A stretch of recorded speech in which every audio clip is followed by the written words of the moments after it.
Let me move on and bring Chris Cillizza into this conversation. So this is not the first time, Chris, reports of Trump speaking favorably of Hitler have come up. Accounts emerged a couple years ago, accounts which John Kelly now confirms. And a large swath of the electorate didn't seem to care then. Will these latest accounts hit differently? So, Anna, I think one of the most difficult things here is that there's a very small number of undecided voters. And there has been for a while, but the closer we get, the more it shrinks. And what's so difficult about that is not every undecided voter is also a low or no information voter, but lots of them are. There's a reason that this close to the election, with a force as polarizing as Donald Trump, they're still undecided. So I always don't know, if I'm being totally candid, I don't know if this is the sort of thing that moves the number. What I will say in general is I would be skeptical it would. I think the kind of people that read The Atlantic and the New York Times are probably likely already for Kamala Harris, and they are going to believe these accusations, and that's it. People in the Trump base are going to dismiss it. Oh, John Kelly's just unhappy. Trump fired him. The people in the middle is what I don't know about. The one thing I will add, though, is I believe John Kelly because what reason do we have to think he's lying? Why would he lie? To Shaq's point, this is not an anti-Trump guy. This is not a never Trump guy. This is a guy who served as Donald Trump's chief of staff. He was head of the Department of Homeland Security. There's nothing in John Kelly's resume up till now that would suggest to me this is a guy who's out to get Donald Trump, which is at least how he's being portrayed by the Trump side. So, Congressman, let's pick up on that, because these are not political attack ads calling Trump a fascist. These are not Democratic activists. These are people who were hired by then President Trump, who worked in his White House. So how can Democrats highlight the nonpartisan nature of this? Well, I think they have to continue doing what they're doing, and that is get these messages coming from people who served Donald Trump, who willingly went into the White House, and who are now seriously calling into question Donald Trump's leadership, his fitness for office, and highlighting some of the things that he said. I agree with Chris. There is no reason not to believe John Kelly. He hasn't sought the spotlight. But he has spoken the truth. He's a man who took the oath of office and served in uniform.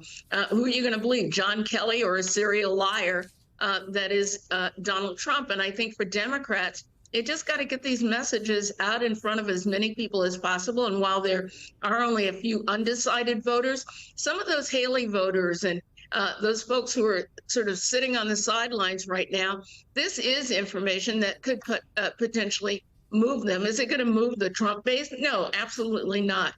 But it's fighting over that really significant, though small, group of undecided voters. I want to highlight Governor Tim Walz's reaction to all of this last night in Wisconsin. Listen. Today, it's been reported that Donald Trump said, "I need the kind of generals that Hitler had." Don't be the frog in the boiling water and think this is okay. As a 24-year veteran of our military, that makes me sick as hell. And it should make you sick. The guardrails are gone. Trump is descending into this madness. Chris, with so much focus on the economy, on immigration, on abortion rights throughout this campaign, are you surprised at all that it seems to now be culminating with the democracy issue?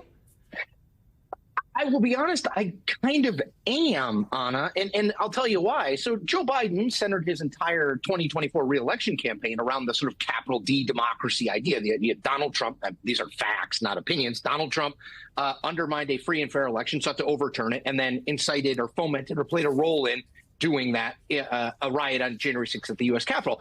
To me, that should be a big issue. Maybe the only issue. I will say, though, that I talked to a number of Democratic consultants who were observing from outside, and they said it doesn't work. It works for the Democratic base. Absolutely. They think this is the fundamental, most important issue, but it does not work for that. The middle, the Congresswoman was talking about, that small number of people who are undecided. They just don't believe that democracy is going to go away if Donald Trump is reelected. Has that changed since? And I think that was part of the reason, by the way, that Joe Biden wasn't getting traction. Now, has that changed? I don't know. If I was Kamala Harris, candidly, if I was advising her campaign, I would say talk about abortion in the morning, the afternoon, the evening, and on late night, because I just think female voters are going to decide this election. They've been the majority in every single presidential election since 1984. They will be again. This is an issue that is a loser every single time for Donald Trump. If he is talking about it, he is losing. If Kamala Harris is talking about it, she is winning. To me, when you get to the end like this, Anna, you got to pick, right? You have to prioritize. And I would prioritize abortion. Well, this is stuff we can't turn away from, though, right? You don't want to normalize totally true any of this. And there's even more. Anna, by the way, can I just add? I mean, again, I just want to make clear. I think this should be a fundamental issue of the election, period. I'm just saying what I think is one guy. The undecided voter out there has shown time and time again that, yes, they're concerned about democracy, but it's not the only issue or the key issue for them. That's all. No, here's another thing I wanted to highlight from all this new reporting. Congresswoman, that same Atlantic article has this account of Trump in 2020 when he was president, and he promised to pay for the funeral of Vanessa Guillen, an Army private who was killed by a fellow soldier. Trump was reportedly told the funeral cost $60,000. And quote, Trump became angry, saying it doesn't cost $60,000 to bury a bleeping Mexican. He turned to his chief of staff, Mark Meadows, at the time and issued an order. Don't pay it. Later that day, he was still agitated. Can you believe it, he said, according to a witness. Effing people trying to rip me off. The Trump campaign says Trump never said this, called it an outrageous lie. Congresswoman, there is a clear pattern of Trump disparaging U.S. service members. At this point, are Americans numb to this pattern, or is it going to motivate them to vote against him? No, look, I think it's important, again, to highlight his disdain for those who wear the uniform. We hear it when he talks about his generals. We hear it when he talks about service members who are disabled. We hear it when he disparaged John McCain for being imprisoned. This is a pattern of Donald Trump's. And so I do think that, again, it's important to, these questions bring into question Donald Trump's fitness for office, his fitness to be commander in chief over that very military. And so do these comments surprise me? Not at all. But it is a pattern of Donald Trump's.